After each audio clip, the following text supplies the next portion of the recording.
ചവറ കരിത്തറയിൽ കടൽക്കയറ്റം. അയ്യാറി മണൽ ഖനനം നടത്തുന്ന പ്രദേശത്താണ് കടൽക്കയറ്റം രൂക്ഷമായിട്ടുള്ളത്. 3 വീടുകൾ അപകടാവസ്ഥയിലാണ്. 40 മീറ്ററോളം ഭാഗത്താണ് കടലെടുത്തിട്ടുള്ളത്.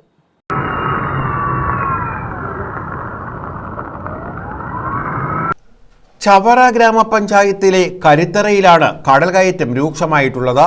കഴിഞ്ഞ ദിവസം രാത്രി 7 മുതലാണ് കടൽക്കയറ്റം ആരംഭിച്ചത്. 3ഓളം വീടുകൾ ഇവിടെ അപകട ഭീഷണിയിലാണ്. ഇന്നലെ രാത്രി മുതൽ ഞങ്ങൾ ഉറക്കമെന്ന് പറയുന്നത് ഞങ്ങൾക്ക് ഇല്ലായിരുന്നു. ഈ 2 കുഞ്ഞുങ്ങളുണ്ട്. ഈ കുഞ്ഞുങ്ങളെ കൊണ്ട് ഞങ്ങൾ എങ്ങോട്ട് പോകുന്നു പേടിച്ചാണ് ഇന്നലെ ഞങ്ങൾ മൊത്തം ഇവിടെ ഇരുന്നത്.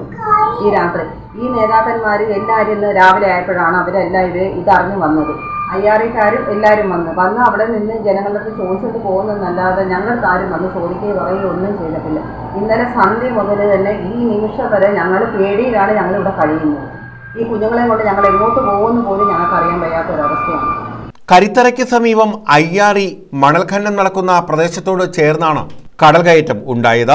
40 മീറ്ററോളം ഭാഗം കടലെടുത്തു. അയ്യാറി ഈ ഭാഗത്ത് JCB ഉപയോഗിച്ച് മണൽ ഖനനം നടത്തി വരികയാണ്. തീരത്തോട് ചേർന്ന ഭാഗത്ത് കടൽഭിത്തി ഉണ്ടെങ്കിലും ഇത് കടലിലേക്ക് ഇറങ്ങി നിൽക്കുന്ന സ്ഥിതിയാണ്.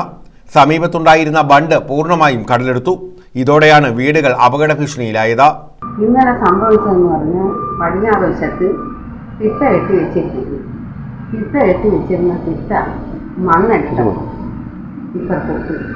ഇപ്പുറത്തോട്ട് കടൽ കയറാൻ തുടങ്ങി. അങ്ങനെയാണ് സംഭവിച്ചത്.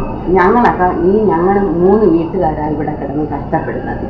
ഈ പടിഞ്ഞാറ് വശത്ത് ഞങ്ങൾ 3 വീട്ടുകാരല്ലാതെ വേറെ വീട്ടുകാരില്ല. കിഴക്കോട്ടാണ് പിന്നെ താമസക്കാർ. ഈ 3 വീട്ടുകാരെ ഞങ്ങൾക്ക് എങ്ങനെയെങ്കിലും സംരക്ഷണം തരണം. ഇല്ല ഞങ്ങൾ കടലിനകത്ത് കിടക്കും. ഞങ്ങളെല്ലാവരും കൂടി ഞങ്ങൾ 23 വർഷമായി അയ്യാറിക്ക് കൊടുത്തിട്ട്. ഈ 23 വർഷം കൂടി ഞങ്ങൾ വാടകയ്ക്ക് ഇവിടെ കിടക്കുക. ഞങ്ങൾക്ക് ഇതുവരെ സ്ഥലം തന്നിട്ടില്ല. ഞങ്ങൾ നടന്ന് കുഴഞ്ഞിട്ട് ഞങ്ങൾക്ക് സ്ഥലം തരുന്നു. കഴിഞ്ഞ ദിവസം തന്നെ MLAയും പഞ്ചായത്ത് പ്രസിഡന്റ് ഉൾപ്പെടെയുള്ളവർ സ്ഥലത്തെത്തിയിരുന്നു. ഇതേസമയം മണൽച്ചാക്കുകൾ അടുക്കി തിട്ട ബലപ്പെടുത്താമെന്നാണ് അയ്യാറി അധികൃതർ പറയുന്നത്. എന്നാൽ ഇതിനുള്ള പ്രവൃത്തികൾ ഇതുവരെയും ആരംഭിച്ചിട്ടില്ല. അപകടാവസ്ഥയിലായ വീട്ടുകാർക്ക് താൽക്കാലിക പുനരധിവാസം ഒരുക്കാമെന്നും അയ്യാറി അധികൃതർ അറിയിച്ചിട്ടുണ്ട്. News bureau, Chavara.